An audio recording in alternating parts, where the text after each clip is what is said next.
These Hollywood actors were in the middle of making movie magic, and then life called cut. These are the Hollywood stars who died before their final scene, leaving behind unfinished roles, unforgettable legacies, and stories that forever changed the projects they left behind. At number 15, Oliver Reed. Oliver Reed was known for his commanding screen presence, hard-edged charisma, and larger-than-life persona. A staple of British cinema for decades, Reed's career spanned everything from Oliver to The Devils, earning him a reputation as both a formidable actor and an infamous off-screen rebel. In 1999, Reed was cast in Ridley Scott's epic Gladiator, playing Proximo, the grizzled former gladiator turned slave trader who becomes a mentor to Russell Crowe's character, Maximus. Proximo was one of the film's most pivotal supporting characters, world-weary, brutal, yet strangely noble. But before filming was complete, tragedy struck. On May 2nd, 1999, during a break from production in Malta, Reed died of a sudden heart attack after a night of drinking at a bar. He was 61. His death occurred with only a few key scenes remaining. Rather than recast or rewrite the role, the filmmakers made use of CGI and body doubles, an impressive feat at the time, to complete Proximo's arc. A digital composite of Reed's face was placed onto a body double for one emotional farewell scene, allowing the character to die with dignity within the film's story. Gladiator was released in 2000 and became a critical and commercial triumph, winning 5 Academy Awards, including Best Picture. The film was dedicated to Oliver Reed, whose performance as Proximo stood out even among a powerhouse cast. At number 14, Philip Seymour Hoffman was one of the greatest actors of his generation. Known for his emotional depth and remarkable range, he brought complexity to every role, from Capote to The Master, and countless films in between. His talent was unmatched. His performance is unforgettable. In 2013, Hoffman joined the Hunger Games franchise as Plutarch Heavensbee, the sly and strategic head game maker who becomes a key figure in the rebellion. He appeared in Catching Fire and had a prominent role in Mockingjay Part 1, with plans for an even more substantial presence in Mockingjay Part 2. But on February 2nd, 2014, Hoffman was found dead in his Manhattan apartment from a heroin overdose. He was 46 years old. At the time, he had nearly completed filming for Mockingjay Part 2 with only a few key scenes left to shoot. Lionsgate made the decision not to use a digital double or CGI to recreate Hoffman's likeness. Instead, the remaining scenes were rewritten to shift certain lines and emotional beats to other characters. In particular, one of his most anticipated moments, heartfelt conversation with Katniss, was replaced with a letter, read aloud by Woody Harrelson's character. The final film was released in 2015, with Hoffman's performance intact and deeply impactful. His quiet authority, emotional gravitas, and humanity grounded the dystopian world of Panem, even in its most chaotic moments. At number 13, Anton Yelchin was one of Hollywood's most promising young actors, introspective, versatile, and always compelling. By the time he reached his mid-20s, he had already built an impressive resume, moving seamlessly between indie dramas and blockbuster franchises. In 2009, Yelchin was cast as Pavel Chekhov in J.J. Abrams' reboot of the Star Trek film series. His performance was energetic and charming, paying tribute to the original character while making it his own. He reprised the role in Star Trek Into Darkness 2013 and had completed filming for Star Trek Beyond 2016 when tragedy struck. On June 19, 2016, Yelchin died in a freak accident at his Los Angeles home. While getting his mail, he was pinned by his own SUV against a security gate after the vehicle rolled backward. He was only 27 years old. His death shocked the film industry. Star Trek Beyond was released just 1 month later, with Yelchin's final performance featured as planned. The film did not alter the story, but included a touching tribute in the end credits for Anton. Out of respect, director J.J. Abrams later confirmed that Chekhov would not be recast in future films. Instead, the franchise would move forward while preserving Yelchin's version of the character as singular and irreplaceable. Anton Yelchin's career was cut painfully short, but his talent and depth left a lasting mark. His work continues to resonate not only for what it was, but for what it promised to become. In his final performances, he gave audiences a glimpse of a brilliant future that will now always remain unwritten. At number 12, Carol Ann Suzy may not have had a face recognizable to all viewers, but her voice became one of the most iconic and hilarious presences on modern television. For 8 seasons, she portrayed Mrs. Wolowitz, the loud, overbearing mother of Howard Wolowitz on The Big Bang Theory. Although she never appeared on screen, her booming voice yelling from off-camera in a thick Brooklyn accent became a running gag on the show. Her character was both comedic and oddly endearing, creating vivid imagery in the minds of viewers without ever showing her face. Mrs. Wolowitz became an invisible but unforgettable part of the series. On November 11, 2014, Carol Ann Susie passed away after a brief battle with cancer. She was 62. Her death came as a shock to the cast and creators of The Big Bang Theory, who had long considered her a vital part of the show's identity. Rather than attempt to replace her or write around the character, the producers made the decision to write Mrs. Wolowitz out of the series. In Season 8, the episode titled The Comic Book Store Regeneration revealed that she had passed away while visiting family in Florida. The scene was handled with sincerity and respect, with Howard and the other characters expressing real grief, mirroring the emotions of the actors and crew. The episode ended with a dedication. In loving memory of Carol Ann Susie, Mrs. Wolowitz. Every time you spoke, we laughed. You're in our hearts forever. At number 11, Marsha Wallace was a veteran comedic actress with a warm, instantly recognizable voice. While she appeared on numerous sitcoms throughout her career, she was best known to younger audiences as the voice of Edna Krabappel, Bart Simpson's sharp-tongued, chain-smoking teacher on The Simpsons. Wallace began voicing Edna in 1990, bringing equal parts sarcasm and heart to a character that could have easily been one-dimensional. Her performance won her a Primetime Emmy Award in 1992 and became a staple of the show's early success. In October 2013, Marsha Wallace passed away due to complications from pneumonia. She was 70 years old. At the time of her death, she had been part of The Simpsons for over 2 decades. With a few remaining episodes already recorded, rather than recast the role, the show's producers decided to retire Edna Krabappel entirely. Her final scenes aired posthumously in early 2014, and The Simpsons paid tribute with a blackboard gag that read, "We'll really miss you, Mrs. K." In later episodes, Edna's absence was acknowledged subtly through a photo or a moment of silence, preserving the character's legacy while honoring Wallace. At number 10, John Ritter was a beloved television icon whose career spanned decades. Best known for his comedic brilliance in Three's Company, Ritter later returned to primetime television as the lead in 8 Simple Rules for Dating My Teenage Daughter, a family sitcom that marked his resurgence as a TV dad for a new generation. Ritter played Paul Hennessy, a protective but goofy father trying to navigate life with his teenage children. The show premiered in 2002 and quickly gained popularity for its heartwarming humor and relatable family dynamics. On September 11, 2003, during rehearsal for an episode of 8 Simple Rules, Ritter collapsed on set. He was rushed to the hospital where he was diagnosed with an aortic dissection, an undetected tear in the heart's main artery. Despite emergency surgery, he passed away that evening. He was 54 years old. The cast and crew were devastated. Production was immediately halted, but instead of canceling the show, ABC decided to continue, weaving Ritter's death into the series itself. His character, Paul, was written to have died suddenly, and the episode titled Goodbye served as both a tribute and a turning point.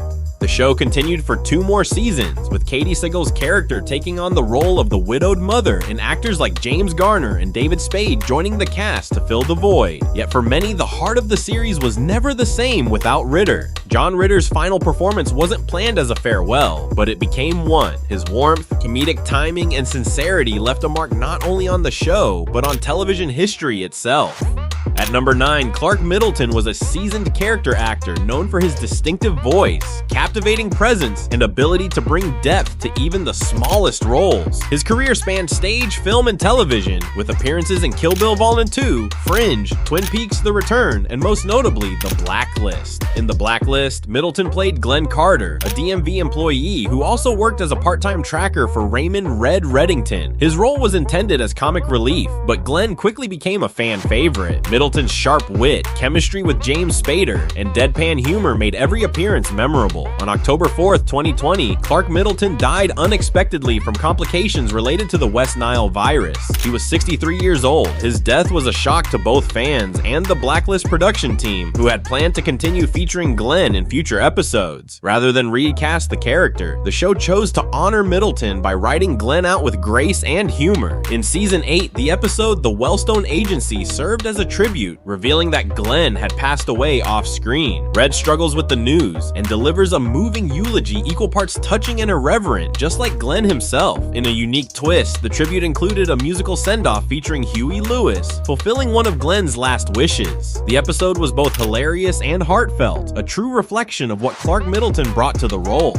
At number 8, Aaliyah was more than a pop and R&B star, she was a rising cultural icon. Known as the Princess of R&B, she had already conquered music charts with her smooth vocals and magnetic style before setting her sights on acting. Her film debut in Romeo Must Die proved she had serious screen presence, and Hollywood was ready to welcome her with open arms. In 2001, Aaliyah took on a bold, new role, Queen Akasha, the ancient, seductive vampire in Queen of the Damned, based on Anne Rice's Vampire Chronicles. The film was intended to cement her status as a crossover star and showcase a darker, more commanding side of her talent. While Aaliyah completed principal photography for the movie, she was still expected to return for post-production dubbing sessions and promotional work. But on August 25th, 2001, tragedy struck. After filming a music video in the Bahamas, Aaliyah and several members of her team died in a plane crash shortly after takeoff. She was just 22 years old. The film was released posthumously in 2002 with Aaliyah's scenes left intact. Her brother Rashad Houghton reportedly assisted with some of the dialogue dubbing to maintain vocal continuity. Queen of the Damned received mixed reviews, but Aaliyah's performance was widely praised. Her portrayal of Akasha was fierce, hypnotic, and unforgettable. The film became a cult favorite in part because of her presence. It was both a glimpse into her evolving potential as an actress and a tragic reminder of the career that never got the chance to fully blossom. Aaliyah's legacy extends far beyond music and film. She was an artist whose influence helped shape the future of pop and R&B, and whose life ended just as her star was about to shine its brightest.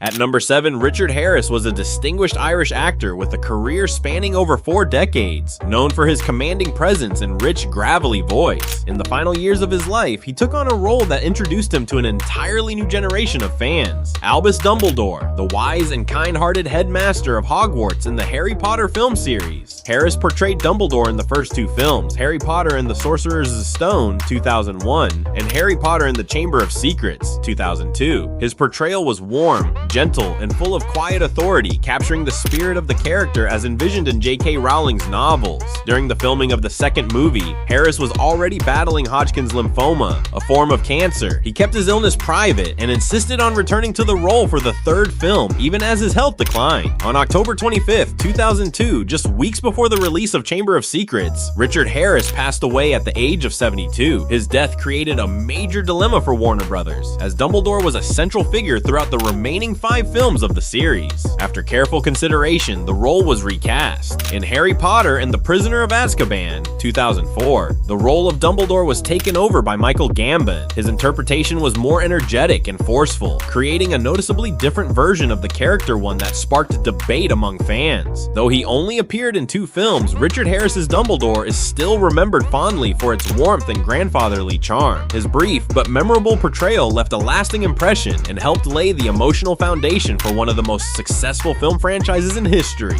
At number 6, Chris Farley was one of the brightest comedic stars of the 1990s, a larger-than-life performer known for his explosive energy, physical comedy, and heartfelt vulnerability. From Saturday Night Live to hit films like Tommy Boy and Black Sheep, Farley captivated audiences with his unmatched presence and infectious personality. In the late 1990s, Farley was cast in what was expected to be his next major comedic triumph, the animated film Shrek. He was originally selected to voice the title character, an ogre with a gruff exterior and a soft heart. Farley recorded around 85 to 90% of his dialogue for the film, bringing a more earnest, sensitive tone to the role that contrasted with the sarcastic humor it would later be known for. But Chris Farley's personal struggles with addiction had followed him throughout his career. On December 18, 1997, he died of a drug overdose at the age of 33. His death shocked the entertainment world and brought production on Shrek to a halt. In the aftermath, DreamWorks had a difficult decision to make. Rather than trying to salvage the existing audio, they decided to recast the role and completely rework the character. The version of Shrek that the world came to love was drastically different from the one Farley had nearly completed. However, snippets of his original voice work have since been released, offering fans a glimpse into what could have been a more gentle, sincere Shrek that reflected Farley's own warmth and insecurities. At number 5, Marilyn Monroe was one of the most iconic actresses of the 20th century, a symbol of glamour, vulnerability, and mystery. By 1962, she had cemented her place in Hollywood history with films like Gentlemen Prefer Blondes, Some Like It Hot, and The 7-Year Itch. That same year, Monroe began working on a new comedy titled Something's Got to Give, directed by George Cukor. In the film, she played Ellen Arden, a woman who returns home after being presumed dead for 5 years, only to find her husband remarried. It was meant to be a lighthearted comeback for Monroe, who had faced recent struggles with health, reputation, and media scrutiny. However, filming was plagued by delays. Monroe missed numerous shooting days due to reported illness and personal issues, leading to tension with the studio. 20th Century Fox eventually fired her from the production in June 1962, an unprecedented move at the time. Despite that, discussions to rehire Monroe were underway when tragedy struck. On August 5, 1962, Marilyn Monroe was found dead in her Los Angeles home from a barbiturate overdose. She was just 36 years old. Production on Something's Got to Give was officially abandoned. The footage Monroe had shot was shelved for decades before being partially restored in the 1990s for documentaries and retrospectives. In 1963, the film was reimagined and remade as Move Over Darling, starring Doris Day and James Garner. Though it carried the same basic premise, Monroe's version has remained a haunting, unfinished piece of cinema. Even in incomplete form, Something's Got to Give reveals a side of Marilyn that was tender, comedic, and emotionally rich. Her untimely death froze her in time forever young, forever radiant, and forever unfinished. At number 4, Bruce Lee wasn't just a martial arts icon, he was a global cultural phenomenon. By the early 1970s, Lee had already redefined the way Asians were represented in Hollywood and had introduced martial arts to mainstream Western cinema. In 1973, Bruce Lee began filming Game of Death, a film he was writing, directing, and starring in. In the movie, Lee played Hai Tien, a retired martial artist forced to fight his way up a 5-story pagoda, battling different fighters on each level, each symbolic of a different martial arts discipline. But before Game of Death could be completed, Bruce Lee was offered the lead role in Enter the Dragon, which would go on to become his most legendary film. He paused production on Game of Death to begin work on it. Tragically, on July 20th, 1973, just 6 days before the release of Enter the Dragon, Bruce Lee died suddenly at the age of 32. The cause was later attributed to a reaction to medication, although conspiracy theories still surround his death to this day. The Game of Death was left unfinished for 5 years. In 1978, Golden Harvest revived the project using the original footage Bruce had shot and combining it with stand-ins, lookalikes, and archive footage to complete the movie. The result was a heavily altered film with only about 11 minutes of actual footage featuring Bruce Lee himself. Notably, the final sequence inside the pagoda, where Bruce fights Kareem Abdul-Jabbar, is among the most iconic fight scenes ever filmed. Though Game of Death never became the film Bruce Lee envisioned, it remains an important part of his legacy. It serves as a bittersweet reminder of a visionary who died before completing one of his most personal projects, but whose influence still echoes through action cinema today. At number 3, Corey Monteith rose to international fame as Finn Hudson on Glee, the all-American high school quarterback with a surprising passion for singing. As one of the show's original leads, Monteith helped turn Glee into a cultural phenomenon when it debuted in 2009. Finn was more than just a character, he was the emotional center of the series. He represented growth, loyalty, and the constant struggle to fit in while doing the right thing. Monteith's genuine charm and vulnerability made him a fan favorite, but behind the scenes, Corey Monteith was quietly battling substance abuse issues. On July 13th, 2013, during the production break between Glee's 4th and 5th seasons, Monteith was found dead in a Vancouver hotel room. He died of a drug overdose at the age of 31. His death left Glee producers and cast devastated and scrambling to figure out how to continue. The show paid tribute with a special episode titled The Quarterback, which aired early in season 5. The episode did not specify how Finn died, choosing instead to focus on the emotional weight of his absence and the legacy he left behind. Corey Monteith's death marked a turning point for Glee. While the show continued for 2 more seasons, many fans felt that the heart of the series was lost with Finn. His final performance, singing You're Having My Baby in season 4, remains a poignant farewell to a young star gone too soon.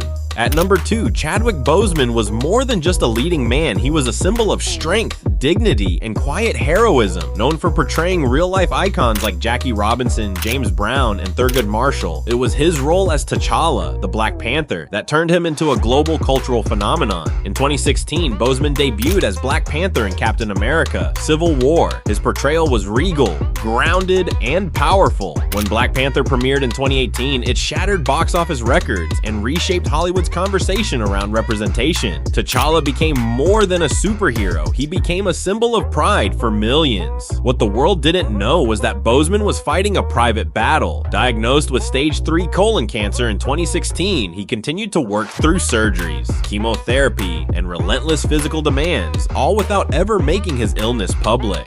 On August 28, 2020, Chadwick Boseman passed away at his home in Los Angeles. He was 43 years old. At the time, he had already completed several projects, including Spike Lee's DFI Bloods and Ma Rainey's Black Bottom, the latter earning him a posthumous Academy Award nomination. Marvel Studios faced an impossible question: how do you continue the story of a hero when the man who brought him to life is gone? Rather than recast T'Challa, Black Panther Wakanda Forever chose to honor Boseman directly. The film opens with the funeral of the king, acknowledging his passing in the story as a reflection of real-life grief. The narrative centers around legacy, mourning, and the question of who will carry the mantle forward. The absence of Boseman is deeply felt throughout, but so is his presence. Chadwick Boseman's final gift to the world was not just his roles, it was the grace and determination he carried, both on screen and off. In death, as in life, he remains a king.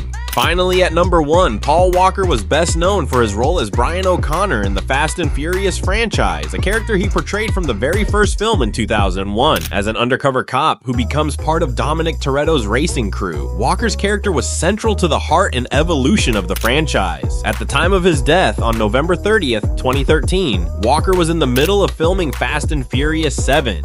He died in a tragic car accident in Santa Clarita, California, while attending a charity event for his foundation, Reach Out Worldwide. He was 40 years old. The news of his passing shocked fans and halted production. Universal Pictures delayed the film to figure out how to respectfully continue without its lead star. Ultimately, Walker's brothers, Cody and Caleb, served as body doubles, and a combination of CGI and previously filmed footage helped complete his remaining scenes. Rather than writing Brian O'Connor out through a tragic storyline, the filmmakers opted for a tribute. The character was given a peaceful retirement in the film, choosing to leave behind the high-risk life to focus on his family. Paul Walker's legacy lives on in the Fast and Furious series. Though he never completed filming the 7th movie, the impact of his character and his presence remains deeply felt by fans and the franchise.